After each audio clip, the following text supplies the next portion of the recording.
You've heard it a million times, right? You do you. We all kind of think that's what self-determination is, being your own person, going it alone. But what if that whole idea is, well, missing a huge piece of the puzzle? What if true self-determination isn't about independence at all? Let's get into it. So, let me ask you this. Picture a fork in the road. One path is what's best for you, your career, your goals. The other path is what's best for your family, your community. Which one is the truly self-determined choice? It's a tough one, and it's exactly the question we're going to unpack today. All right, so first things first, we've got to be on the same page. What are we even talking about when we say self-determination? At its heart, it's just this deep, universal drive we all have to be in the driver's seat of our own lives. But here's the thing. A lot of us, especially in Western cultures, get fed this one specific story. And that story says that to be self-determined, you have to be totally independent. Cut the strings, make choices all by yourself for yourself. But that idea, it's actually just a myth. Okay, this next part is so important. We've got to separate two ideas, independence and autonomy. They sound similar, but they are worlds apart. See, independence is just acting alone, but autonomy? That's the real core of self-determination. It's about acting in line with your values. It's not about being free from other people. It's about having the freedom to be yourself. And that means your goals can be for just you, or they can be for your whole crew. So when you boil it all down, the real definition comes down to a single, simple question. Who's calling the shots? Is the action coming from you, or is someone else pulling the strings? If you're doing something because you genuinely want to, because it lines up with who you are, then yep, that's self-determination. All right, so let's go head-to-head with this old independence myth. This whole idea that you have to somehow reject your community to be your own person, it just completely falls apart when you really look at it. And listen to this, because the researchers Ryan and Desi just nailed it with this question. They basically said, look, what if you truly value being there for your community? What if that's a core part of who you are? Then acting on that value, isn't that the most autonomous thing you could do? It's not giving up your freedom, it's expressing it. Okay, enough with the theory, right? Let's see how this stuff actually plays out with real people. I've got 3 quick stories that really bring this whole idea to life, all from different corners of the world. First up, let's meet Deborah. She's a brand new doctor, she's from a native Hawaiian community, and she's facing a huge life decision. So Deborah's got 2 paths in front of her. Path A, stay in the city. She's got a great salary waiting for her, friends, an easy life all set up. Path B, go back home. Her native community has serious health problems and desperately needs a doctor like her, and it's what her family wants. So what does she do? Deborah chose to go home. After weighing everything, she decided to align her personal goals with the values of her family and the needs of her community. And here's the key.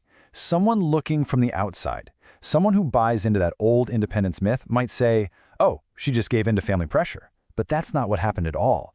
Her choice was a powerful, self-determined act that came from her value for community.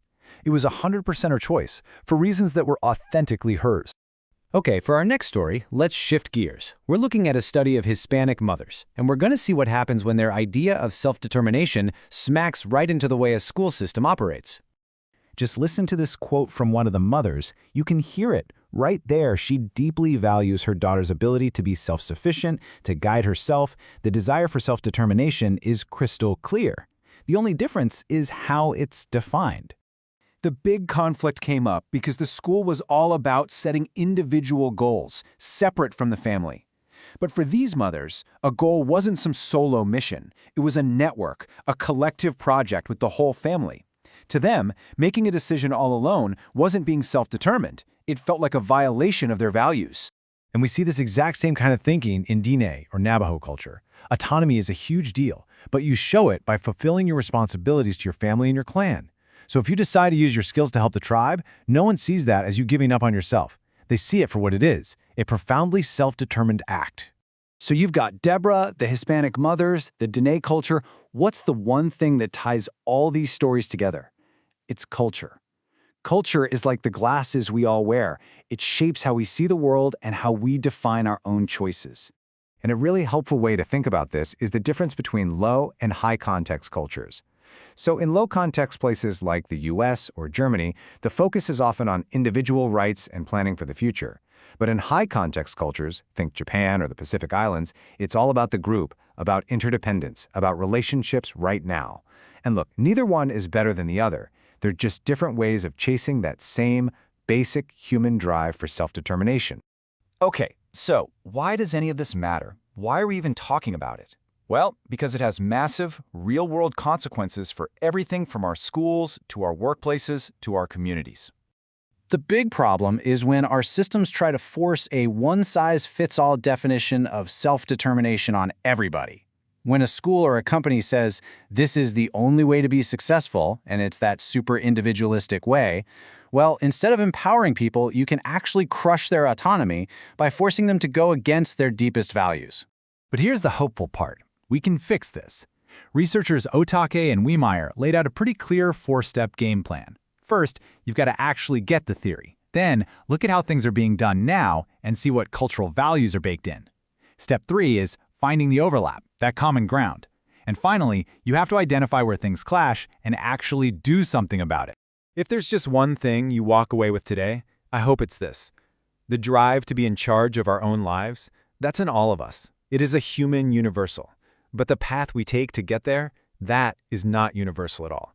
It's shaped by our culture, our values, our communities. There's absolutely more than one right way. And that really just leaves us with one big question to chew on. Think about your own communities, your work, your kids' school, your neighborhood. How can we do better? How can we build systems that actually recognize and support all the different valid ways people live a self-determined life? Something to think about. Thanks for joining me.